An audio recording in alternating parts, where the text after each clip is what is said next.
Hello friends, मैं सोनम। मैं इस चैनल पे CTET, KVS, UPTET, REET, MPTET, UTET सारे टीचिंग एग्जाम की प्रिपरेशन करवा रही हूँ।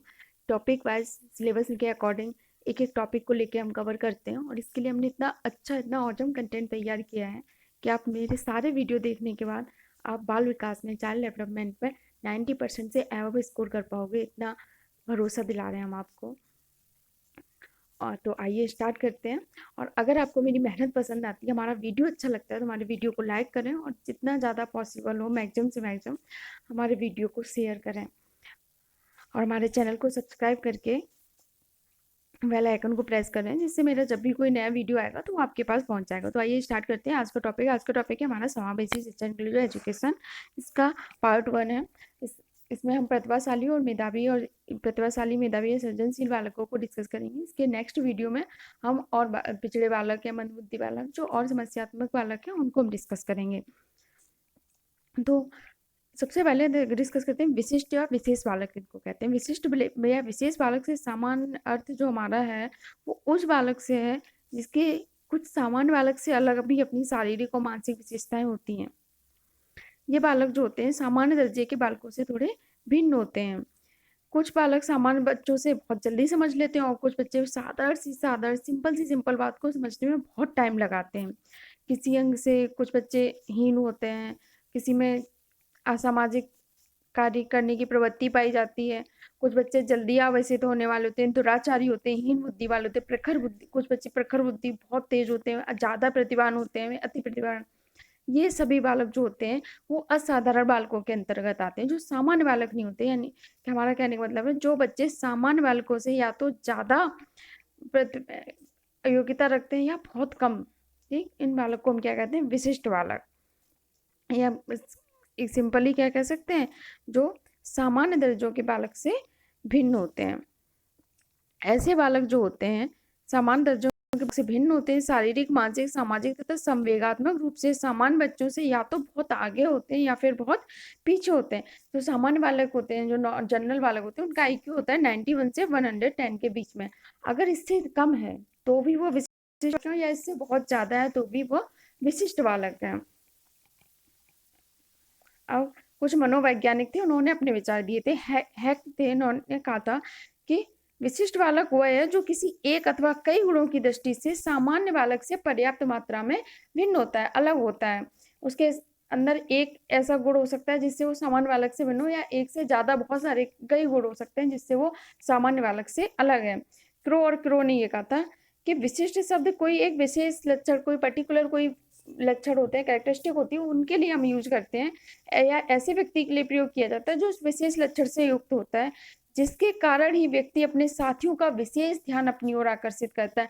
अब आप देखो कि क्लास में या कहीं भी आपके साथ जो बच्चे या तो बहुत तेज होते हैं, ठीक, बहुत तेज प्रतिभाशाली होते हैं, या बहुत लो होते हैं, ठीक, बहुत ही निम्न वाले, किसी बात को नहीं समझ पाते, तो ऐसे बच्चों का सभी साथियों का, जो क्लास के लोग होते हैं, उनका की तरफ ध्यान देता है कि वो बहुत तेज है या वो बहुत।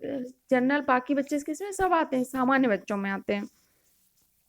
विशिष्ट बालक अब कई तरह के हो सकते हैं। हमने क्या बताया कि सामान्य बालक से जो बहुत तेज है वो भी विशिष्ट बालक होंगे। तो वो कौन से बालक हो, प्रतिभाशील बालक हो सकते हैं, सृजनशील बालक हो सकते हैं। और जो बच्चे पिछड़े हुए हैं, जिनका IQ 91 से 110 से कम है, उनको हम बोलते हैं पिछड़े बालक, संबंध बुद्धि बालक, समस्यात्मक बालक, विकलांग बालक, बाल अपराधी बालक। ये अलग अलग प्रकार के बालक हो सकते हैं जो विशिष्ट बालक में आते हैं। हम एक एक को डिस्कस करते हैं। सबसे पहले हम डिस्कस करते हैं प्रतिभाशील बालक।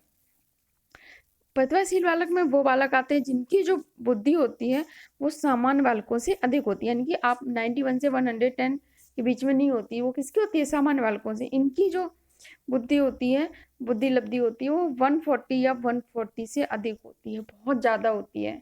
नॉर्मल कितनी होती है, 110 तक, 91 से 110 तक। 140 या 140 से भी ज्यादा होती है, वो होते हैं प्रतिभाशील बालक। इनके विकास की संभावनाएं ज्यादा होती हैं, क्योंकि ये बालक जो होते हैं अपने लेवल से भी ज्यादा हाई लेवल के काम बहुत इजीली कर लेते हैं। इसलिए इनको हम क्या कहते हैं, प्रतिभाशील बालक कहते हैं।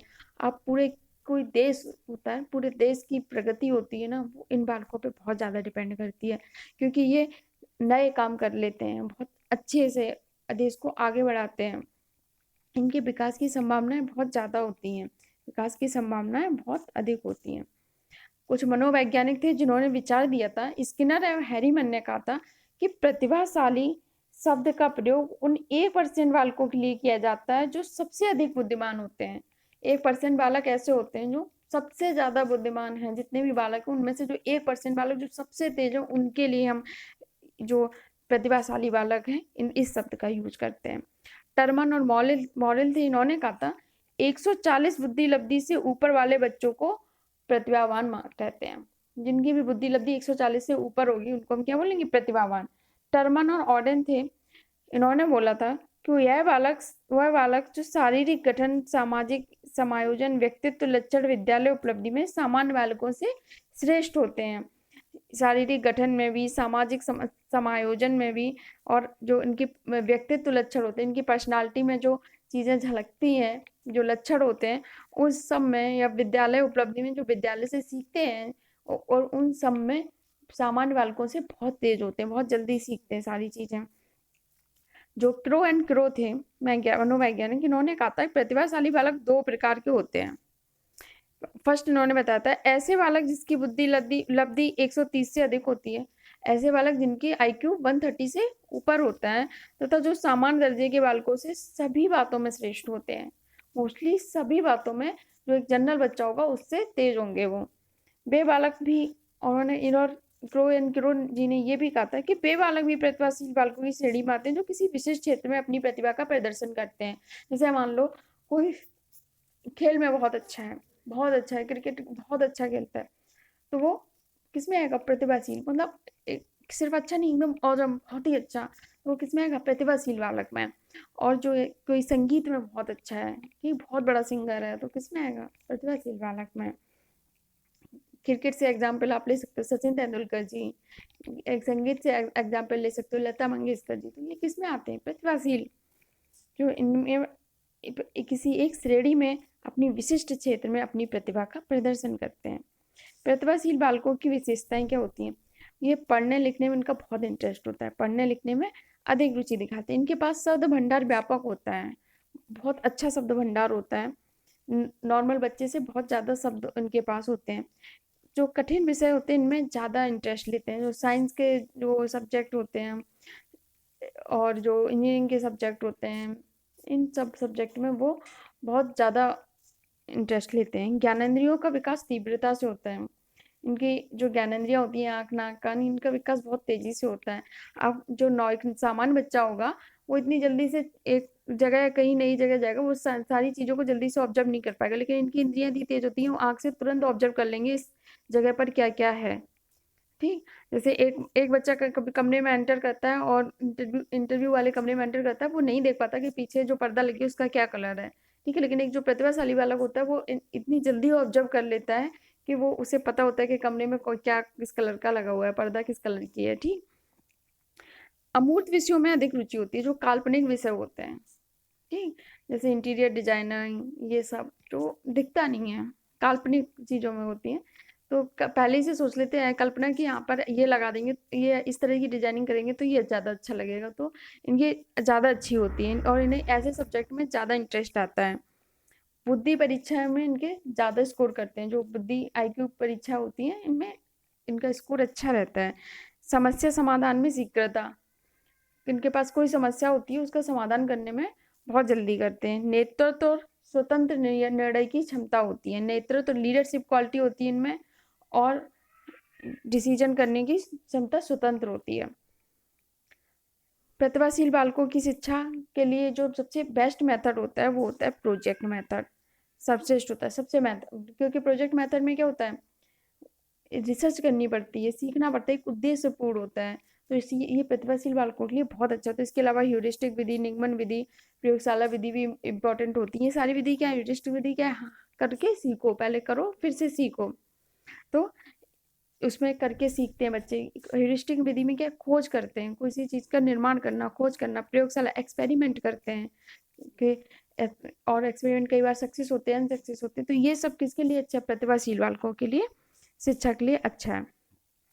अब प्रतिभाशील बालकों को सामान्य बालकों से ज़्यादा शिक्षा की मतलब ज़्यादा ध्यान देने की ज़रूरत होती है, क्योंकि वो और अच्छा कर सकते हैं। सामान्य विद्यालय जनरल जो विद्यालय होते हैं उनमें सारी चीज़ें नहीं उपलब्ध होती, तो इसके लिए उन पे अलग से फोकस करना चाहिए, वो चीज़ों को उपलब्ध कराना चाहिए।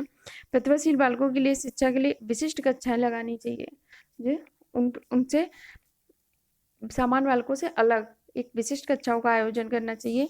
एक बहुत अच्छी लाइब्रेरी होना चाहिए, एक अच्छा पुस्तकालय होना चाहिए, उन्हें संस्कृत की शिक्षा देनी चाहिए,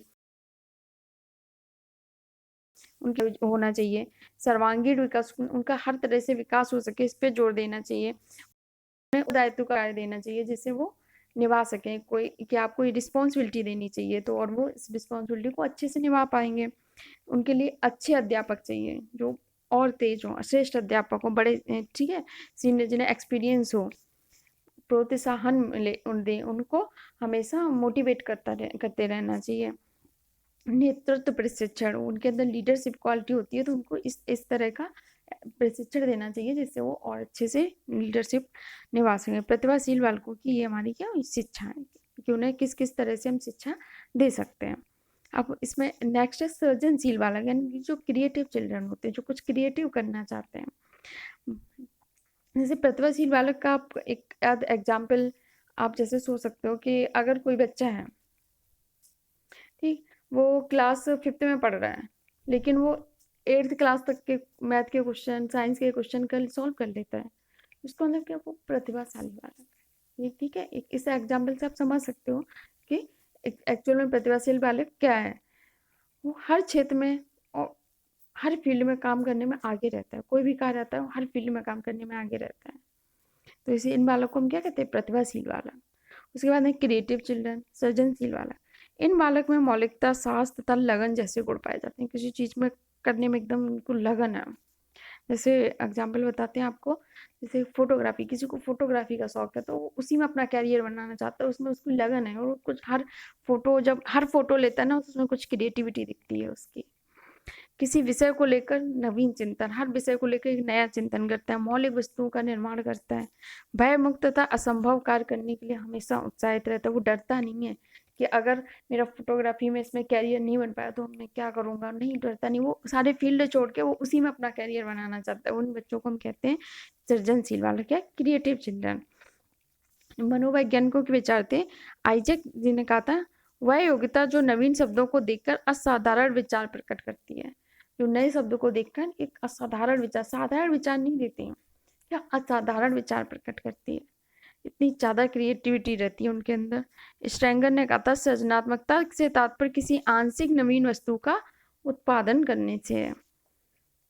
अब सृजनशील बालक की विशेषताएं क्या होती हैं, ये नवीन चिंतन की योग्यता होती है इनके अंदर, हर बार कुछ नया सोचते हैं, मौलिक निर्माण की योग्यता होती है, स्वतंत्र निर्णय क्षमता बहुत ज्यादा होती है, रचनात्मक कार्यों में बहुत इंटरेस्ट लेते हैं, धारा प्रवाहिता निरंतरता रहती है, नवीन आविष्कार में, नए नए आविष्कार करने में इनमें बहुत इंटरेस्ट रहता है। अब इन सृजनात्मकता के कुछ तत्व थे, बाकर मेहंदी जी ने बताया था कि 3 प्रकार के तत्व होते हैं, मौलिकता, प्रवाहिता और लचीलापन। और हॉलमैन ने कहा था कि 4 होते हैं, नवीनता होती है, इनमें विलक्षणता होती है, विस्मय होता है और अद्भुत अनोखा चिंतन होता है, एकदम अलग चिंतन होता है। अब आइए कुछ क्वेश्चन जो प्रीवियस ईयर में आए हुए हैं इन टॉपिक से वो हम डिस्कस कर लेते हैं। प्रतिभाशील विद्यार्थी स्वभाव के अंतर्मुखी होते हैं, अपनी आवश्यकताओं को दृढ़तापूर्वक नहीं कह पाते, अपने निर्णयों में आत्मनिर्भर होते हैं। ये बात सही है क्या, अपने डिसीजन को खुद लेते हैं, अपने निर्णयों में आत्मनिर्भर होते हैं। निम्नलिखित में किस समूह में बच्चों को समायोजन की समस्या होती है, क्योंकि सामान्य बच्चों के साथ प्रतिभाशाली बच्चे समायोजित नहीं कर पाते। औसत बुद्धि बच्चे, सामान्य बच्चे तो कर लेते हैं, ग्रामीण बच्चे वो भी कर लेते हैं, अध्ययनशील बच्चे भी कर लेते हैं, कुशाग्र बुद्धि के बच्चे जो बहुत तेज होते हैं वो, उन्हें समायोजन करने में समस्या आती है। प्रतिभाशाली होने का संकेत नहीं है, इनमें से कौन सा ऐसा है जो प्रतिभाशाली, अगर कोई सृजनात्मक है तो प्रतिभाशाली हो सकता है। दूसरों के साथ झगड़ना, ये नहीं है, अगर आप कोई दूसरों के साथ झगड़ता है इसका मतलब ही नहीं कि वो प्रतिभाशाली है, तो इसका बी ऑप्शन सही हो जाएगा। प्रतिभाशाली शिक्षार्थियों को अधिगम निर्णय नहीं कर सकते, ऐसे सहयोग की आवश्यकता होती है जो सामान्यतः विद्यालय द्वारा उपलब्ध नहीं करा सकते हैं। ये हमने बताया था कि प्रतिभाशाली विद्यार्थियों को अलग से चीजें चाहिए होती है, विशिष्ट कक्षा चाहिए, जनरली सामान्य कॉलेज में ये चीजें नहीं प्रोवाइड है हमारे यहाँ। प्रतिभाशाली विद्यार्थियों के लिए निम्नलिखित में से कौन सी विधि गति सर्वाधिक उपयुक्त है, इनमें से कौन सा प्रतिभाशाली विद्यार्थी के लिए सबसे अच्छा रहेगा, कि आप उसे देते हो। अभी हाल ही में स्कूल में एक मैच हुआ था, उसका आप प्रतिवेदन लिखो। कोई संकल्पनाएं आप उसे दोगे, उससे कहोगे मौलिक नाटक लिखो। 5 पाठों के अंत में दिए गए अध्यापक को एक बार में हल करना, शिक्षक दिवस को कक्षा में पढ़ाना। तो इसका आंसर आप लोग हमें कमेंट बॉक्स में करेंगे, और इसका आंसर हम नेक्स्ट वीडियो में आपको देंगे, और नेक्स्ट वीडियो हम नेक्स्ट क्लास में लेके आएंगे। आप हमारे साथ बने रहिए और अपने टीचिंग एग्जाम की तैयारी करते रहिए, और ये मेरा भरोसा है आपको बहुत अच्छा स्कोर आएगा बाल विकास में। तो थैंक यू, और नेक्स्ट टॉपिक नेक्स्ट क्लास में।